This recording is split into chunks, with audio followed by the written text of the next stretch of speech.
Look, Burke, I am just trying to help you out here, you know? I mean, I may have played it fast and loose, but Lennox apologized to that Lung woman, right? Yes, Melissa admitted softly, the anger melting away. Yes, she did. She also, as it happens, said a few nice things about me. In front of me. It is the first time since she has been here.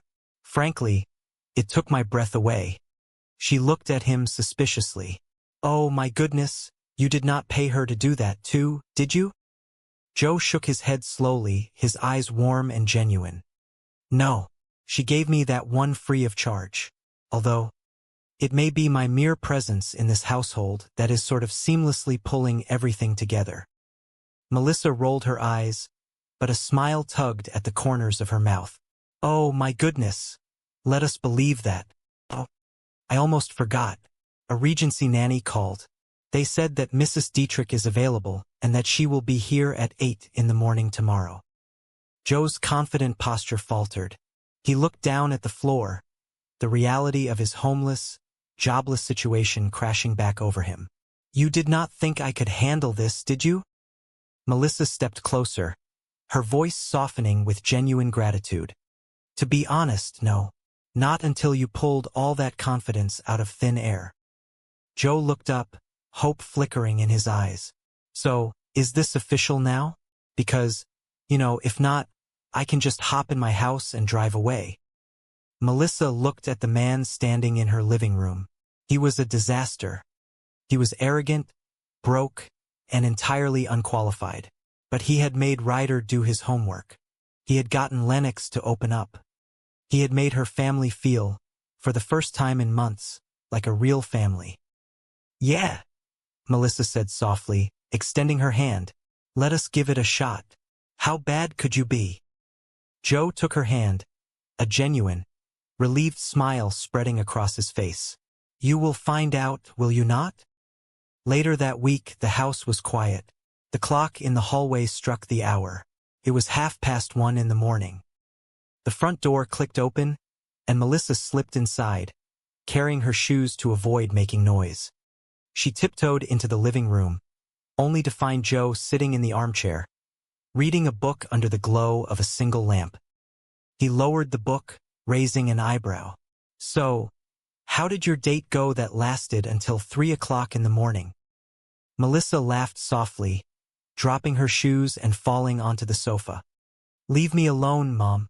It is not a school night, and he was captain of the football team. Goodness. She paused, a nostalgic smile touching her lips. Wow. I just realized I have never actually had that conversation with my own mother. I would come in at 3 in the morning, and she would send me back out for more gin. Joe chuckled, closing his book.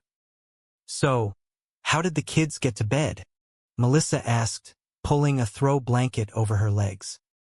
Ryder knocked out about 11, Joe reported smoothly. And Lennox was, 1:30. 1:30. Melissa bolted upright, the protective guardian instantly returning. All right, she just got in bed now when she heard the car pulling in, Joe admitted, holding up his hands defensively. But she is caught up on biology and math, and the 5th season of that television show about the island. Suddenly, a loud, booming voice echoed from the front yard, startling them both. Army Delivery Council, babe.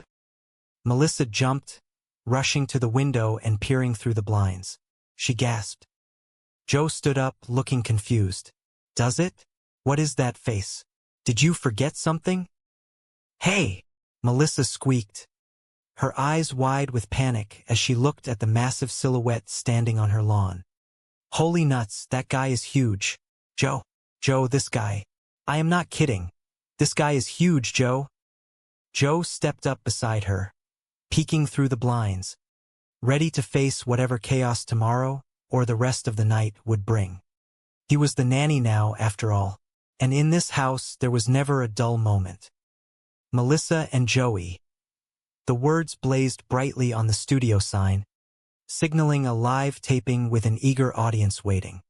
In the bustling atmosphere, amidst the murmur of laughter and conversation, The story began with an energetic young woman, a dedicated civil servant by day, and a head-turning beauty when the sun went down.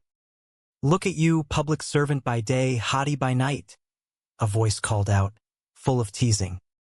The young woman smiled confidently. "Well, I have to turn on the heat during the day or nobody gets anything done." The story shifted to a new development involving the city council. "Ooh, council stories up. From now on, we're capping elementary school class size at 22 students." A seemingly good decision, but one that met with fierce backlash. "This is garbage, which is piling up in front of my restaurant because you cut pickups to once a week." Words were exchanged, and the tension escalated. "Well, a reduction in trash service is what pays for the smaller class sizes. Crazy guys with trash bags coming at you and you stay the mature, rational adult." "Yes, I did," the young woman replied, standing her ground. "Suck it, garbage guy." But the trouble didn't stop there. A man approached, shouting angrily, "Hey, don't be that guy. Don't be that guy that brings your garbage into a public arena and acts like a crazy person. Act like a gentleman. Thank you." Attention shifted to a newly arrived character. "Now, where the hell's the money your brother-in-law stole from me?" The young woman looked bewildered. "What, my sister? Okay, but that's not me. Let me ask the room. Does anybody here have a relative they're not exactly proud of?" Silence filled the room, but the young woman maintained her spirit. "It's not just me. At least he was cute."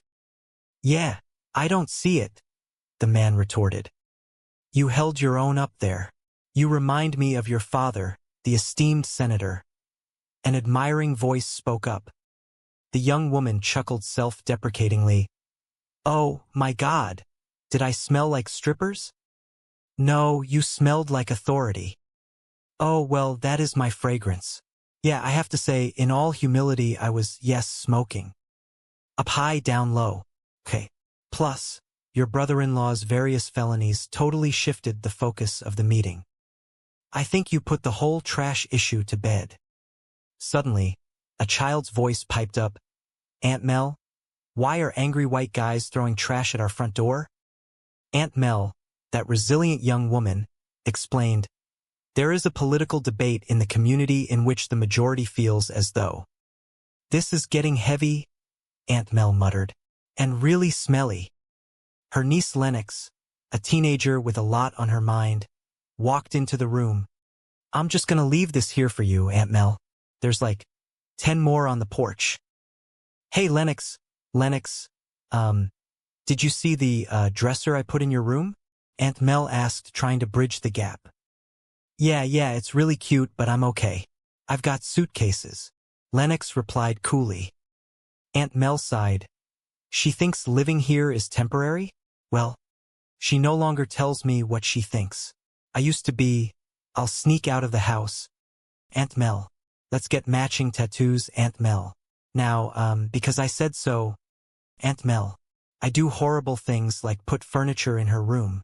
Clearly, I'm a monster." Mel's friend comforted her. "Of course she's difficult. Don't you remember what you were like at 15? "Not very clearly. Did a lot of drinking then. I'm going out tonight. So Rhonda's staying with you guys if you need anything. Coach says you need a better jump shot. You got one of those?" "Yes, we Asian women are all about the hoops. So if you've got any homework, do it. And beyond that, just, be good and don't torch the place." Yes, it was one little single alarm fire. At his old house, the week his dad ran off. He was angry. He just stacked 20 of his dad's suits on the driveway, added some top-shelf cognac and lit them up. In a way. But we all need to let things out every now and then. No, we don't. The urge to set things on fire we repress. Thanks for babysitting. I haven't had a date since the kids moved in. It's been so long. I'm actually nervous. All right, what do you think? These say smart, independent, bright political future. These say former bad girl. She's back. What, are you going hiking? That's yours.